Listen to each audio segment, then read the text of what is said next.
Chapter 1. Harriet Beemer never lost a bet in her life.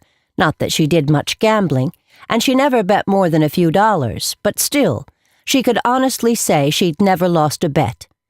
Not until her daughter-in-law Prudence enticed her to wager not just a few dollars, but her entire house. Harriet lost what she later learned was a sucker's bet. Not wanting to be known for the rest of her life as a welcher, she did the only thing a woman in her station in life could do. She honored the bet. In accordance with the conditions of the wager, she sold her house and agreed to move to Grass Valley, California, even though she had been mostly happy living with Humphrey, her basset hound, in suburban Philadelphia. Here's what happened. Christmas came around, as it did every year, with just the right amount of fanfare. Harriet loved Advent, going to church and watching the children recite verses and light candles in preparation for Jesus' birth. She enjoyed shopping for gifts, attending the Sunday school Christmas pageant, and baking cookies. She had become famous for her butter spritz cookies, which she lovingly decorated with green and red sugar and candied cherries. Nearly every home in the neighborhood and every family at the Willow Street Church received a tin filled to the brim with her one-of-a-kind fudge and a generous sampling of the buttery cookie delights. Last year, she counted the number of cookies she had baked, sprinkled, and given away. The grand total was 1,032. She did the math and calculated that if she placed them end to end, she had baked 129 feet of butter spritz cookies. Christmas gave her great joy. But the busyness of the season caused frequent bouts of distress and, at times, copious amounts of indigestion. And Christmas had taken on a new patina after Max died, her husband of 28 years. He had loved Christmas, every last bit of it, from the lights on the trees to the mall Santas. He loved the wrapping and the giving, and especially the old Perry Como and Andy Williams Christmas specials on VHS, which he watched almost continuously for the entire week leading up to Christmas Eve. Missing Max was a wound not easily healed. So when he died suddenly on Christmas Eve 15 years ago, Harriet was left to face Christmases yet to come with sadness and regret. Sadness because she missed Max so much that it hurt, and regret because of what their son Henry did, and with her blessings to boot. Henry called from the airport to let Harriet know they would be arriving soon. They just needed to grab their bags, procure a rental car, and make it out to her Bryn Mawr home in rush-hour traffic. "You might be better off taking the back roads," Harriet said. "Just find Bartram Avenue and then jog over to Lansdowne, past the big Catholic church, and then over that sweet little bridge past the high school and—" No, Henry interrupted.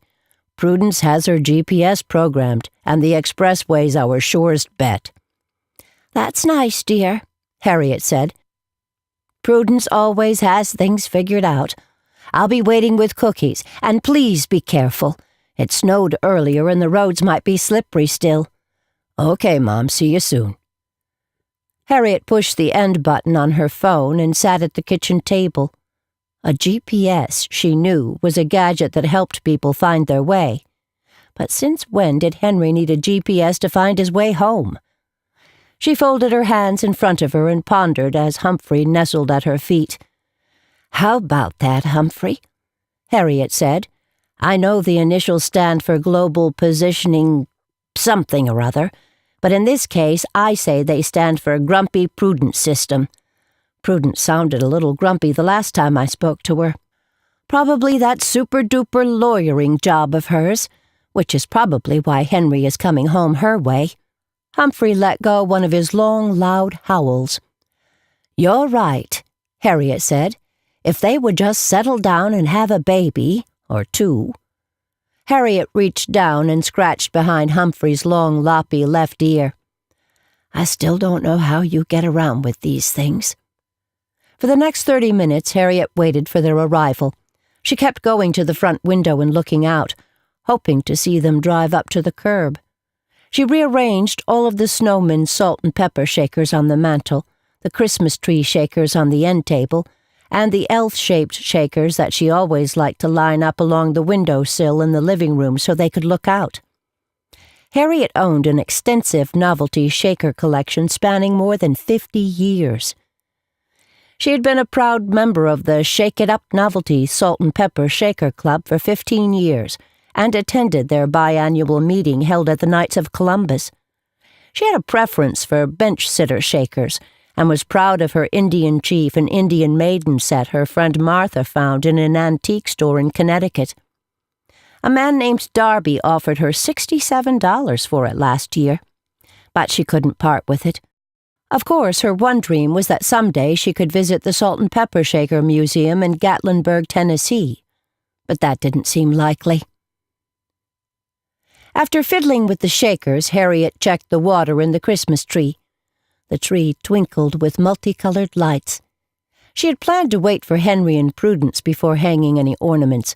She wanted that to be a family thing, with Christmas carols playing in the background, and maybe even a fire blazing in the fireplace. But she couldn't contain herself any longer and opened the Christmas box. She pulled out a couple of glass balls, red and silver, and hung them on the tree. Then she dug around for her favorite, an antique ornament of a little boy and girl wearing lederhosen on a swing. The boy once had a feather in his cap, but that was long gone. The ornament had been made over 100 years ago in the Black Forest of Germany. She let it dangle from her fingers and looked at it from all angles. She could almost hear Max in the background. "Go on, honey, hang it on a good branch where everyone will see it." Max had given it to Harriet on their first Christmas as husband and wife. It was considered an antique even back then, and was ever so delicate. Harriet loved it from that moment on. She grabbed a dining room chair and placed it near the tree. Humphrey whimpered and looked up. Harriet stood on the chair to make it easier to reach one of the higher branches. Unfortunately, Harriet didn't realize she had set the chair on the wadded-up piece of newspaper used to wrap the ornament, and the chair wobbled. Harriet lost her balance and crashed to the floor. She sat there, pain radiating from her foot to her brain, and wishing that she had gotten one of those "I've fallen and I can't get up" buttons. Humphrey toddled over to check on things. He howled. Harriet howled back. "I don't think it's broken," Harriet said. "My ankle. I felt it twist and, well, I did hear a snap, but that was probably only a tree branch. Did you hear a snap, Humphrey?" She looked at the tree. Her ornaments dangled from a branch, secure, but not secure enough. "Good. My ornament isn't broken either." Harriet tried to get up, but as she did, the pain went from tolerable to mind-numbing. For a second she thought she saw a circus elephant sitting on her foot. Humphrey tramped next to her and sat. He rested his head on her thigh. She patted his head as a tear slipped down her cheek. "Humphrey, I'm so glad you're here." He whimpered and looked up over his wiry eyebrows and let go a solemn doggy sigh. "It's okay," she managed as another blast of pain shot through her foot. "Don't fret. They'll be here soon." As she waited, images of her and Humphrey crossed her mind like picture postcards. She remembered how she had rescued him from certain death at the pound, the way his ears perked the moment they made eye contact. There was no doubt that they were meant to be the best of friends, and a bond between woman and dog was forged that seemed to transcend the ordinary. She attempted to get up again, but Humphrey held her in place. "Fine, I guess you know best." The doorbell rang. "It's them." Humphrey trotted to the door. "Oh, dear, it's locked," Harriet said. "I hope Henry remembered his key."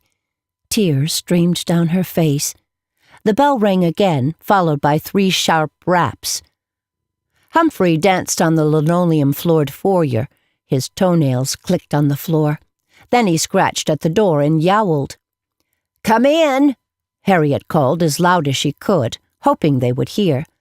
"But only if it's you, Henry. Please come in." Harriet managed to remove the fuzzy slipper from her injured foot. The pain felt so intense that she could hardly raise her voice. It seemed like her whole leg had caught fire, and a gazillion fire ants were crawling all over it. "Come in," she called again as she watched her foot turn the color of a plum left in the refrigerator crisper drawer too long. The knocks came harder until Harriet finally heard the key in the door. Humphrey toddled back to Harriet. "Henry?" Harriet called the instant the door opened. "Mom, what are you doing on the floor?" That was when Prudence pushed her way in, dropped a leather briefcase on the floor, and said, "Isn't it obvious, Henry? Your mother's had an accident. I was worried this would happen." Prudence was a pretty woman, tall, maybe an inch taller than Henry. She always dressed fashionably and wore her hair in what Harriet said looked like tossed salad, but it was attractive, especially with the mahogany streaks. "Mom," Henry said, "are you all right? What happened?" Henry lifted his mother up and carried her to the couch. She wasn't what you would call a slight woman, and Henry was not the biggest man on the block. She stood about 5 feet 4 inches tall and weighed just over 170 pounds. She had a bit of a tummy paunch, which probably contributed to her high blood pressure and weak ankles. But at age 72, Harriet Beamer had plenty of energy. She just didn't know what to do with it sometimes. "I was hanging the little girl and boy ornament and fell off the chair. It's nothing really, just a sprain. I'll be fine." She tried to hide her discomfort. Harriet caught a definite look pass between Henry and Prudence. She knew they'd been talking about her living alone and how they thought it would be safer if she moved to Grass Valley and lived with them in their big sprawling house. The house still without children, or a dog, or the aroma of chocolate chip cookies baking in the oven. "You should really put some ice on that, Mother," Prudence said. Harriet had suggested that maybe if Prudence called her Mom or Mother, it might help them bond. So far it had only been uncomfortable for Prudence, something Harriet could not understand. "Ice is a good idea," Henry said. "Then I think I should take you to the hospital." "Oh, it's just a sprain," Harriet said. "Like your grandma always said, nothing to do but keep it till it gets better." Prudence smoothed the back of her skirt and sat on the sofa near Harriet. "From the looks of it," she said, brushing dog hairs from her lap, "I'd say it's broken." "Ah, fiddlesticks," Harriet said. "Your degree is in law, not medicine. It's merely sprained." Harriet heard the words leave her lips and felt bad for jumping down Prudence's throat.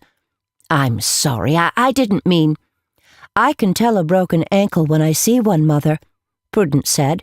"It's misshapen, purple, swollen, and whether you'll admit it or not, you are in incredible pain. I can see it written all over your face." "That's just wrinkles, dear. Can't read anything into them." Harriet winced again, and Humphrey ambled near. He licked her hand. "Look," Prudence said, "even Humphrey knows it's serious." Henry returned from the kitchen with a Ziploc bag filled with half-moon-shaped ice cubes. "Henry," Harriet said, "that reminds me. Do we still call them cubes even if they're not shaped like that anymore?" Prudence chuckled. "Of course, Mother." "Oh, well, that's good to know," Harriet said. "May I have the ice cubes, dear?" Harriet gently placed the bag on the sorest part of her ankle. "Look at that. I'd say it's the color of DMC embroidery floss number 797. She grimaced. "Please, Mother," Henry said. "Let's get you to the hospital. What can it hurt?" "Just her pride," Prudence said. "She'll never admit it's fractured now." "Fractured?" Harriet said. "I bet it's only a sprain. A bad one, but still just a sprain." Harriet winced again. "Falling just that little way off a kitchen chair won't break a perfectly good bone." "How much would you care to wager?" Prudence asked. "Mom," Henry said, "don't do this. Let's just get you to the ER before it gets worse." "Fiddlesticks!"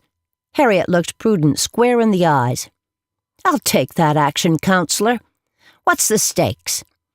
Prudence raised her eyebrows, stood, and then paced 3 times across the living room like she was in court. "Okay. Let's say if it is broken, you come live with us in Grass Valley, where you won't be alone should anything like this happen." "Hold on a second," Henry said. "Let's think this through. You know how seriously she takes these silly little wagers." "Yes," Harriet said with a wince. "That would mean selling my house, the house your father built with his own 2 hands." "Don't start, Mom, not now," Henry said. "I'm not starting." Tears dripped down her cheeks. "Yes, you are. Just another opportunity to bring up Dad's construction business and—" "Henry," Prudence said, "this isn't the time." Harriet moaned. "Well, you did quit the business, and then talked me into selling the company, and then—" She snapped her fingers. "Just like that, you moved to California to become a writer." "It's what I wanted, Mom. It's what Prue wanted. She had a great opportunity, and I needed to see if I could make it as a writer, something I wanted to do since I was a kid." Prudence touched Harriet's knee. "He's happy." Harriet's stomach went wobbly as the pain grew steadily worse. The ice did not appear to be working at all, as her ankle was now the size of a canoe. "Okay, so back to the bet.